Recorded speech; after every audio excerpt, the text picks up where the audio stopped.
구약의 예수님에 대해서 예언을 하고 신약에서 그 예언이 성취되는데 그 말씀의 숫자가 무려 332개였다.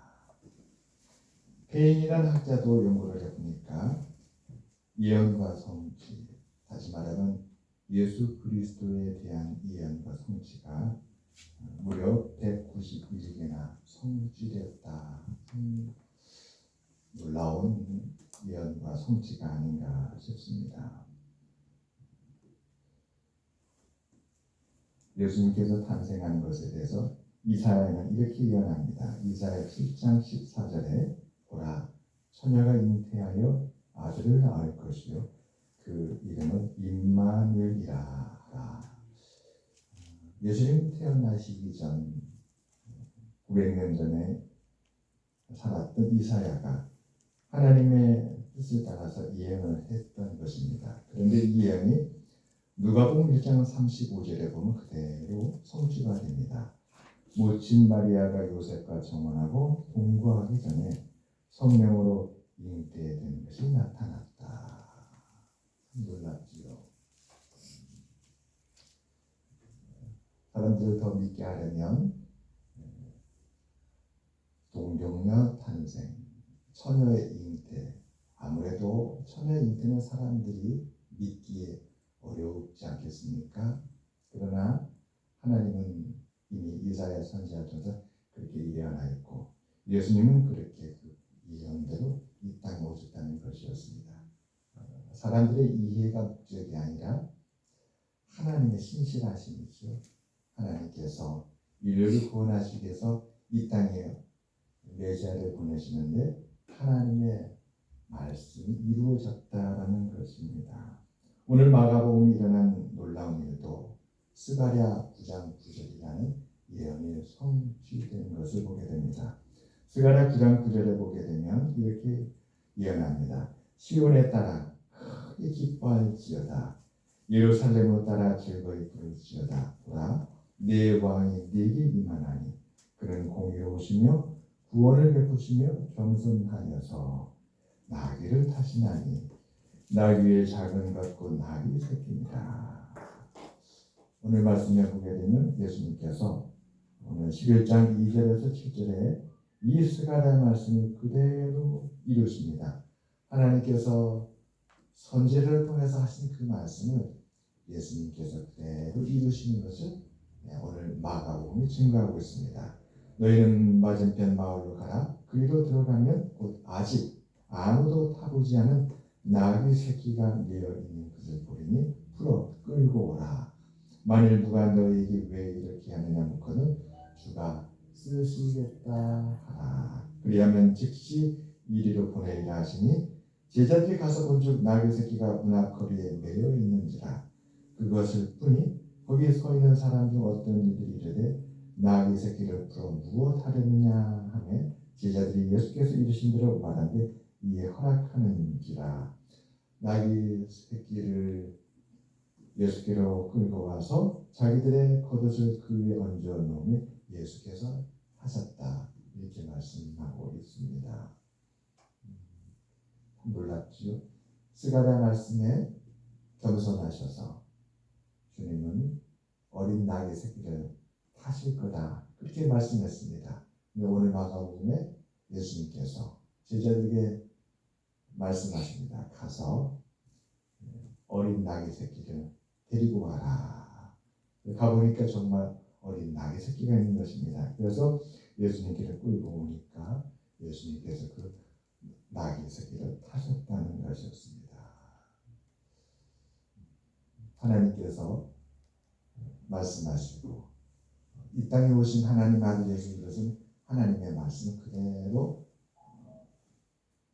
따라서 그 말씀을 이루셨습니다. 틀림없는 하나님의 아들, 하나님의 뜻을 이루시고 이 땅에 오신 메시아, 우리의 구원을 위한 그리스도인이 틀림없습니다. 오늘은 동료들입니다. 예수님은 30평생 동안에 예루살렘에 18번 들어가셨다고 합니다. 8번. 그 중에 오늘은 예루살렘에 마지막으로 들어가신 날입니다. 왜 마지막인가? 그것을 예수님께서는 이제 예루살렘에 들어가셔서 십자가의 길을, 그 고난의 길을, 죽음의 길을 걸어가실 것이기 때문에 그렇습니다. 그래서 오늘은 8번째 예루살렘 입성 가운데 마지막 입성이 되겠습니다. 이렇게 예루살렘으로 들어가시는 예수님의 사람들은 종려나무 가지를 꺾었습니다. 종려나무 가지를 꺾어서 주님 가시는 그 길에 그것을 뿌려놓았죠.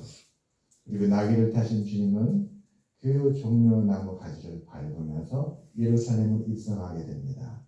이 종려나무 가지는 승리를 상징한다고 합니다. 그래서 사람들의 마음의 기대와 소망을 표현한 것이죠. 예수님께서 승리의 왕으로 드디어 예루살렘에 입성하셔서 하나님의 나라를 이루시기를 바라는 소망이 담겨 있었습니다. 그래서 그 종려나무 가지를 기념하며 종려주일로 오늘 우리가 지키고 있습니다.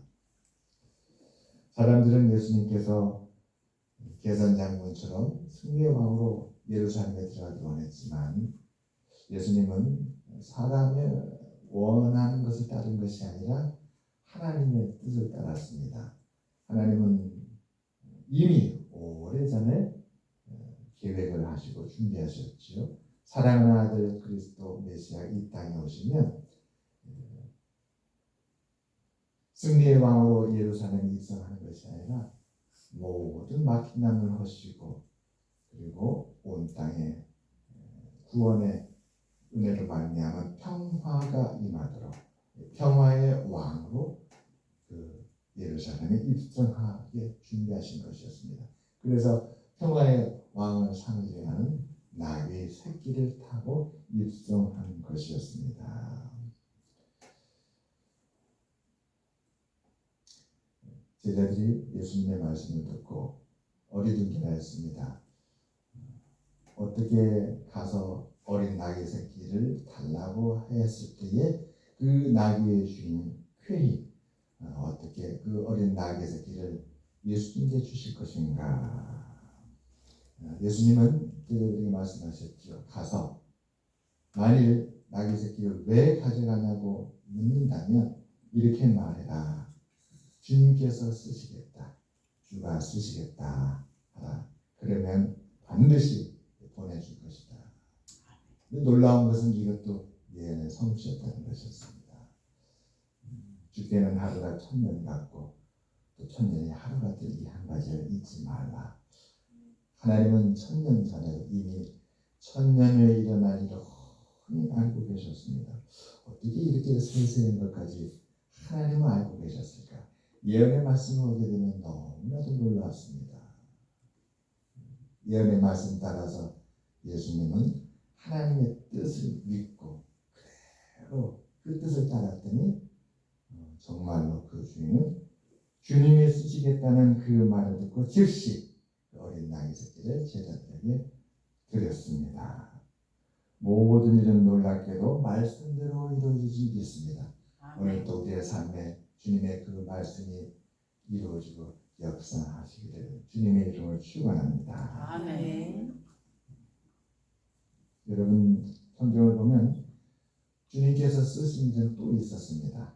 오늘 우리가 사순절을 보내면서 특별히 고난주간 눈앞에 있습니다.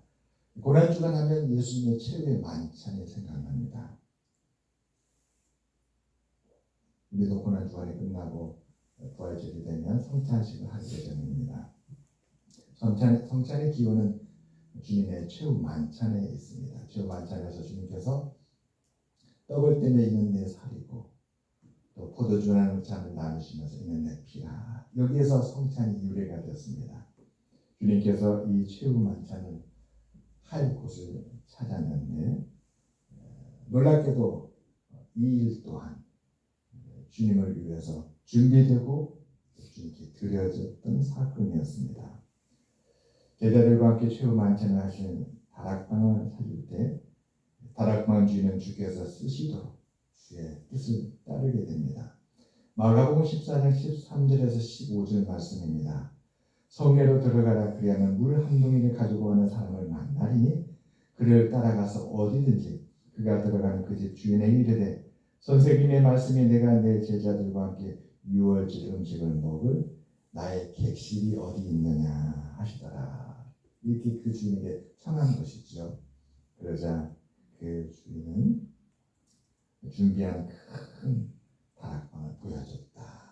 그래서 거기에서 최후 만찬을 하게 되었다라고 이렇게 말씀합니다. 사랑하는 여러분, 오늘 주님은 나귀 새끼를 타고 예루살렘에 입성하게 되었습니다.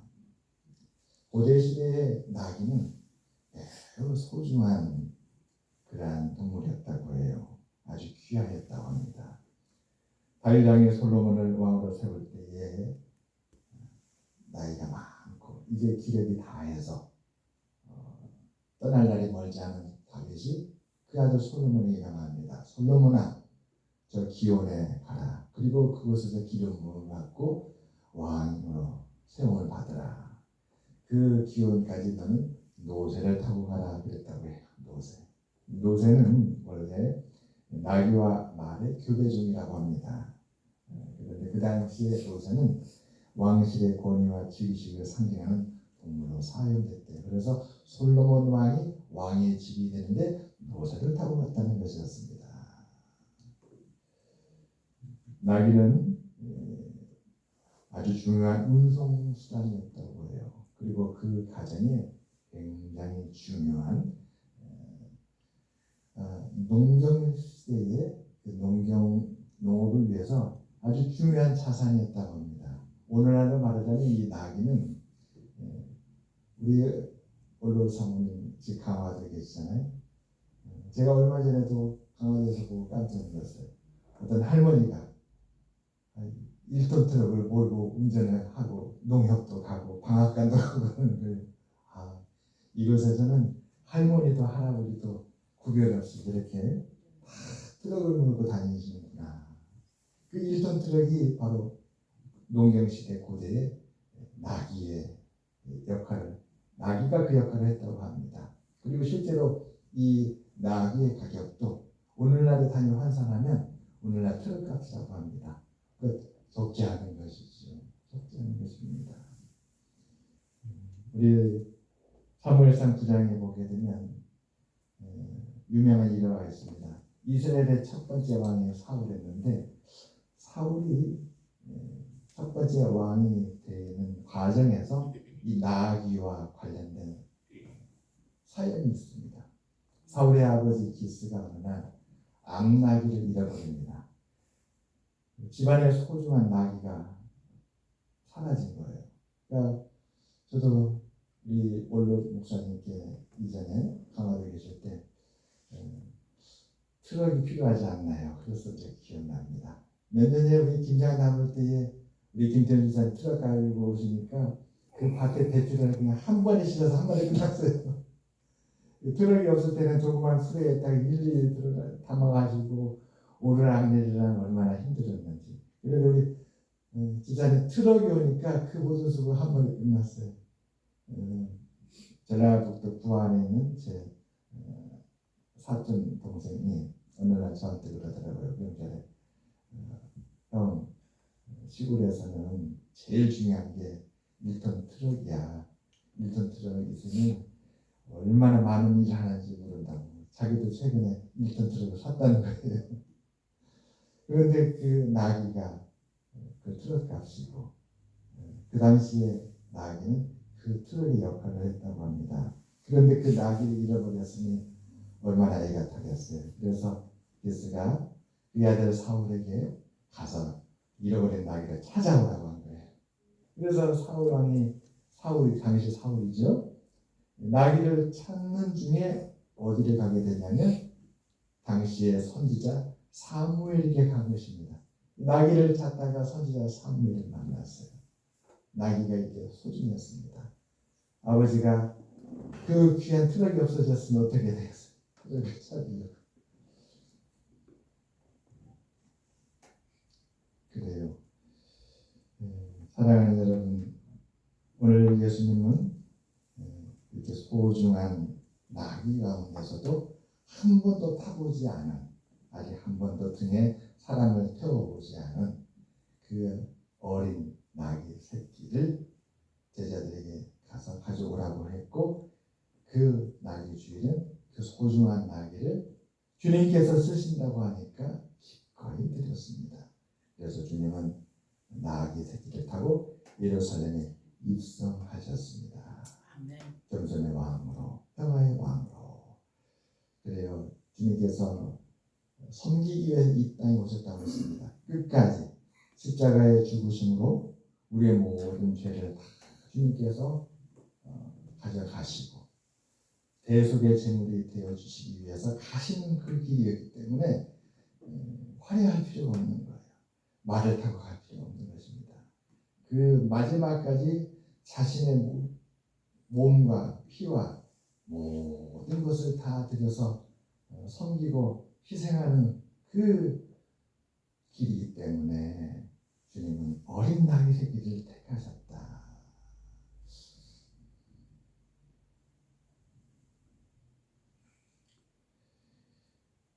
하나님은 놀랍게도 이미 500년 전에 스가랴 선지자를 통하여 예수님께서 나귀 새끼를 타고 예루살렘에 입성하실 것을 준비하셨습니다. 그래서 우리가 성경을 보게 되면 하나님의 뜻하신 것과 이루신 것을 이렇게 대조해 보게 되면 정말 놀라게 돼요. 예수 그리스도께서 하나님의 직계 선하심을 온전히 믿고 신뢰하여서 그 뜻을 따랐던 것이 오늘 우리를 위한 구원을 이루셨구나. 마가복음 10장에 보면 한 청년이 주님 앞에 나와서 구합니다. 선한 선생님이여 내가 어찌하여야 영생을 얻으리까? 그때 예수님께 이렇게 대답하십니다. 어찌하여 나를 선하다 일컫느냐? 하나님 한 분에는 선한 이가 없느냐? 시편 136편에 보면 여호와께 감사하라 그는 선하시며 그 인자하심과 긍휼하심이 영원함이로다. 예수님은 하나님의 직계 선하심을 정말 온전히 믿고 따르셨습니다. 그리고 예수님께서 순종하심으로 보여주신 그 하나님의 뜻은 정말로 선하셨습니다. 그래서 주님은 우리에게 길이 되고 생명이 됩니다. 주님을 보니 하나님의 선하심을 우리 마음속에 깨닫고 신뢰하게 됩니다. 그래서 우리 마음속에도 어느 순간에 그 선하신 하나님을 향해서 믿음과 소망을 갖게 되는 것이죠. 아멘. 내가 이렇게 길이 보이지 않냐고 내 실수와 내 부족과 내 연약함으로 이렇게 땅을 치고 고통하는데, 그러나 이런 상황에서도 선하신 하나님을 의지하면 반드시 하나님은 우리를 선한 길로 인도할 것이다. 다시 믿음을 갖게 되는 것이지요. 다른 사람에게 피해를 주고 그 피해를 복구할 수 없을 때 타임머신을 타고 다시 그 전으로 돌아갈 수 없잖아요. 그때 마음의 고통이 얼마나 크겠습니까? 그 세월호 때 트라우마를 겪었던 분들이 그런 이야기를 하잖아요. 어떤 남자분은 그때 뉴스에도 나왔지만 눈앞에서 물이 차오르는데 그만 그 여학생, 그 남학생을 구하지 못한 거예요. 그러니까 이분이 눈앞에서 물이 차올라서 구하지 못한 그 광경이 머릿속에 잠잘 때를 떠오르게 트라우마가 돼가지고 고통하는 겁니다. 그럴 때 우리는 하나님을 다시 바라보고 하나님이 우리의 삶을 어떻게 주관하시고 주인 되시며 우리 형편을 어떻게 아시고 그 절망 속에서도 하나님은 창조의 능력으로 우리를 지극히 선한 곳을 인도하신다는 것이 위로가 되는 것이지. 아멘. 주님의 그 위로하심과 역사하심이 오늘 우리들에게도 은혜가 되기를 바랍니다. 아멘. 예수님께서 어린 나귀의 새끼를 타시고 예루살렘 입성해서 가시는 그 길은 우리 모두를 위하여서, 인류를 위하여서 그 십자가의 고난의 대속의 길을 걸어가시는 것입니다. 오늘 우리가 아프십니까? 우리의 마음이 고통스럽습니까? 우리의 삶이 때로는 우리의 가시가 되어서 우리를 아프게 합니까? 주님께서 그 모든 짐을 지신 것이 십자가의 길임을 믿으시기를 주님의 이름으로 축원합니다. 아멘. 예수님은 하나님의 계획을 따라 나귀 새끼를 찾았고 나귀 주인 또한 하나님의 계획대로 준비된 사람이었습니다. 놀랍지요. 준비된 사람이었으니 이 사람조차도 마음을 다해 주님께서 쓰시도록 그의 소중한 나귀 새끼를 주님을 위해 내어드렸던 것이었습니다. 오늘 하나님은 우리의 구원을 위하여 계획하셨고 그 계획을 지금도 이루어가고 계시는 줄 믿습니다. 내일부터 시작되는 고난주간은 이러한 주님의 고난을 기념하는 날들입니다. 사순절의 마지막 주간인 고난주간 나귀 새끼를 타시고 끝까지 인류의 구원을 위해 십자가의 길을 가신 그 주님을 따라 부활의 소망에 이르는 우리 모두가 되시기를 축원합니다. 아멘. 네, 마지막으로 말씀을 마치겠습니다. 나귀 새끼를 주님께서 쓰실 수 있었고 하나님의 뜻과 계획이 이루어질 수 있었던 것은 기꺼이 믿음으로 그 소중한 나귀 새끼를 주님과 아버지 하나님의 인류 구원을 위해 내어준 나귀 주인의 헌신이 큰 역할을 하였습니다. 오늘 우리가 우리의 소중한 것을 주님의 말씀과 뜻대로 주를 위하여 드리면 주님은 오늘 또 구원을 위하여 쓰실 것이라 믿습니다. 아멘. 사순절 끝까지 이 모든 시간을 우리가 주님을 바라볼 때 주님께서는 이 모든 귀중한 시간을 통하여서 우리를 십자가의 은혜로 더 가까이 인도해 주시리라 믿습니다. 아멘. 네. 우리 마음속에 이 나귀 주인처럼 어찌하면 주님을 위해서 드릴 수 있을까? 어찌하면 주님께 기쁨이 될까? 이런 소망이 우리 마음속에 있었으면 합니다. 그리고 온유하시고 겸손하신 주님은 먼저 주님 스스로 더 낮춰주시고 또 우리를 위하여서 친히 그 마음을 더 열어주시고 우리를 위하여 끝까지 최선을 다해 주시는 주님이시기에 주님은 우리 모두에게 넘치는 은혜가 되어 주실 줄 믿습니다. 아멘. 기도하겠습니다. 하나님 감사합니다. 어린 나귀를